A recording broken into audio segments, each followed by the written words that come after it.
Wa idam tanah ahlan nalaikani tidak bisa istimalu opo memakai banyu. Istimaluhu opo memakai banyu fi udwin ing dalam anggota. Wajabah mongko wajib tayamumun opo tayamum. Wa waslu sahihin lan membasuh anggota yang sehat. Lan membasuh anggota yang sehat. Wa mashu kullis satir lan mengusap semua yang menutupi. Ad-dori kang bahaya. Naz'uhu opo mencabut satir atau membuka satir. Naz'uhu opo membuka satir. Tayamum bima'in kalawan banyu, jelas. Bima'in kalawan banyu. Wala tartiba lan tidak ada tartib iku maujud. Bainahuma ing dalam antarane tayamum dan ghuslun di sebelumnya, tayamum dan membasuh. Bainahuma ing dalam antarane tayamum dan ghuslun li junubin kedue wong junub. Au udwaini utawa dua anggota. Wala yusolli lan ora kena salat sapa wong bihi kalawan tayamum illa fardhon wahidan kecuali maring salat fardhu wahidan kang siji. Illa fardhon wahidan kecuali maring salat fardhu wahidan kang siji.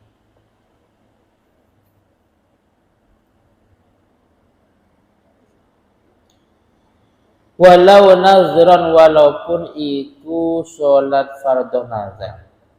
Walau nazran walaupun iku sholat fardhu nazar. Wassohalan sah janaizu opo piro-piro sholat jenazah. Janaizu opo piro-piro sholat jenazah ma'afardin beserta satu sholat fardhu. Ma'afardin beserta satu sholat fardhu. Ya.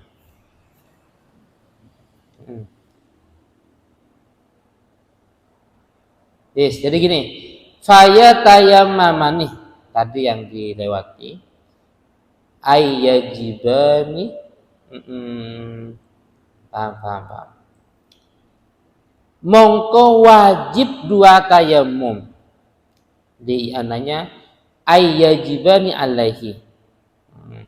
Mongko wajib dua tayamum.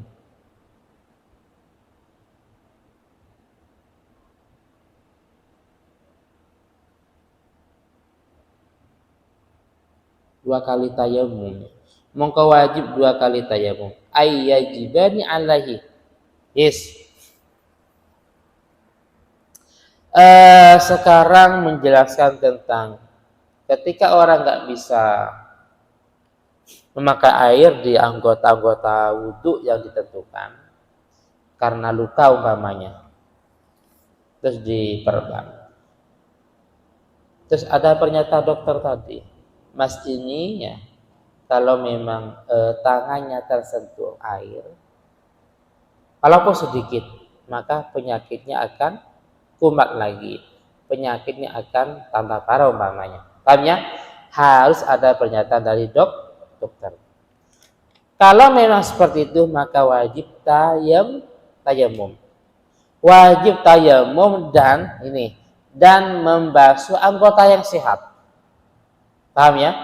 Wajib tayamum dan membasuh anggota yang sehat dan mengusap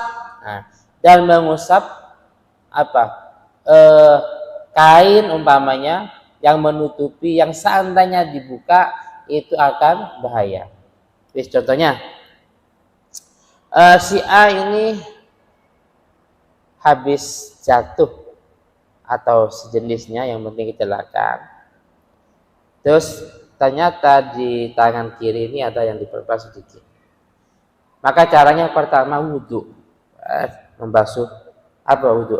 Membasuh wajah. Setelah membasuh wajah, membasuh tangan yang kanan. Jelas. Terus setelah itu wasluh sahihin, tayamum dan wasluh sahihin. Setelah itu tangan yang kiri juga dibasuh bagian yang sehat. Tapi yang ada kainnya tidak usah dibasuh, cukup air di atasnya. Paham ya? Ini wa mashuh, tangan kiri yang sehat dibasuh, karena basuh kan pakai air. Nah sedangkan yang ada kainnya, seandainya dibuka ini kan bahaya ya. Perban ini kalau dibuka kan bahaya, berarti cukup diusap. Jelas ya? Cukup diusap. Wis. Setelah itu, setelah itu wajah tadi yang basah, tangan kanan yang basah, sebagian tangan kiri yang basah dikeringkan. Langsung ngambil kain, dikeringkan. Ngapain? Tayamum. Jadi pertama wudhu, tayamum.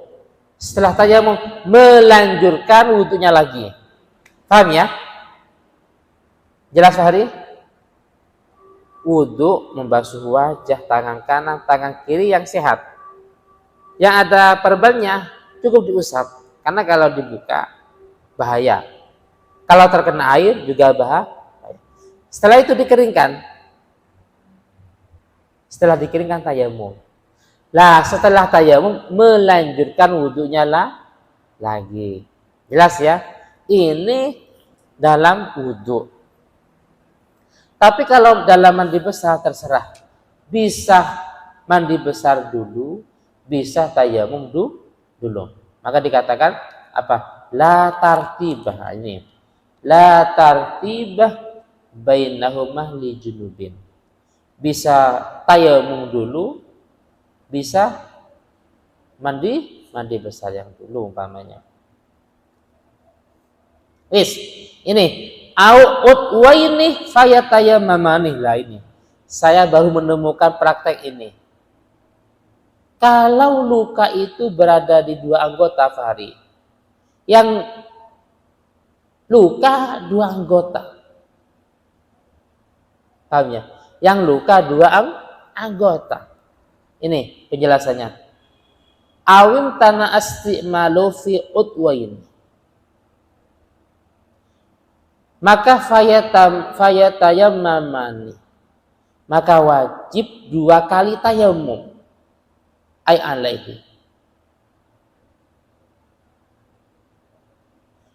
Terus dia nanya Farhan, wa mislu dzalika ma idam tanah istimalu fi salasati a'dha. Kalau yang luka itu 3 anggota, berarti apa? Yajibu alai salah satu tayamumat. Makanya saya baru menemukan ini ya. Kalau yang luka 3 anggota, wajib berapa? 3 kali tayamum.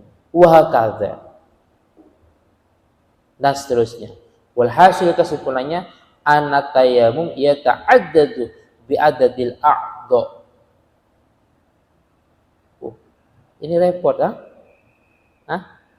Kalau yang luka ada 2 anggota, berarti wajib 2 kali tayamum. Saya baru menemukan takbir ini. Maka saya katakan, ini i'anah, Fathul Mu'in. Simple kan bahasanya. Ya, paham ya? Dan ini kan tadi pembahasan wudhu di atas kan? Sunnahnya wudhu. Ini tayamum. Setelah ini membahas tentang apa? Yang membatalkan wudhuan. Ini kan nggak nyambung ya. Mestinya kalau di kitab yang lain Fathul Qorib, masalah wudhu lengkap, dibahas tentang sunnahnya, tentang membatalkan. Baru bahas tayamum. Ini enggak. Ini kita bahas tayamum, nanti di belakang bahas tentang apa? Yang membatalkan wudhu. Tahu enggak? Ini susunannya beda dengan yang lain. Itu pun simple. Kan simple tayamum. Kadang yang panjang-panjang, yang sedikit-sedikit, yang enggak ada. Apa contohnya? Tentang haid enggak ada di sini. Enggak dibahas. Ketika ditanya, ya Syekh kenapa enggak dibahas? Oh saya enggak pernah haid. Jawabannya, iya. Ngapain saya bahas tentang haid? Saya enggak pernah. Nah, makanya Fathul Mu'in itu ya, sulitnya. Beda dengan kitab yang lain, standar. Ini enggak. Ini buktinya. Mulai kemarin kita bahas wudhu, terus tadi tentang sunnahnya wudhu, terus diselipkan masalah tayamum. Nanti di belakang ada masalah yang membatalkan wudhu.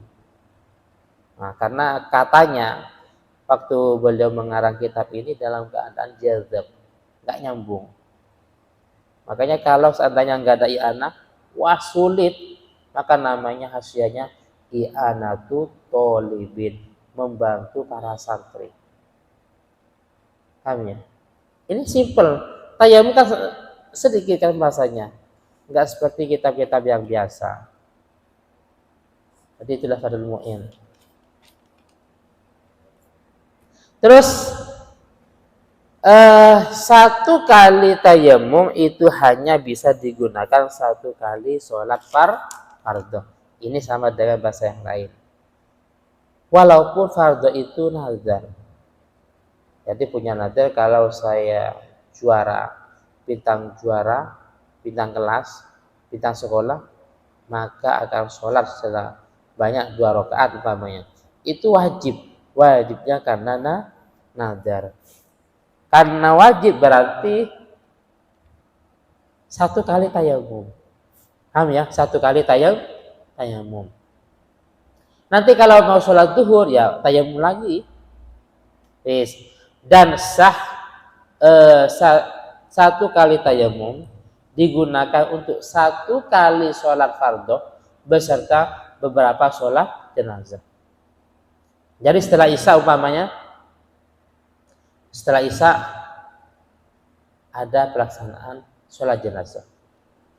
Setelah itu sholat lagi umpamanya. Sholat lagi nggak apa-apa, walaupun sampai berapa kali.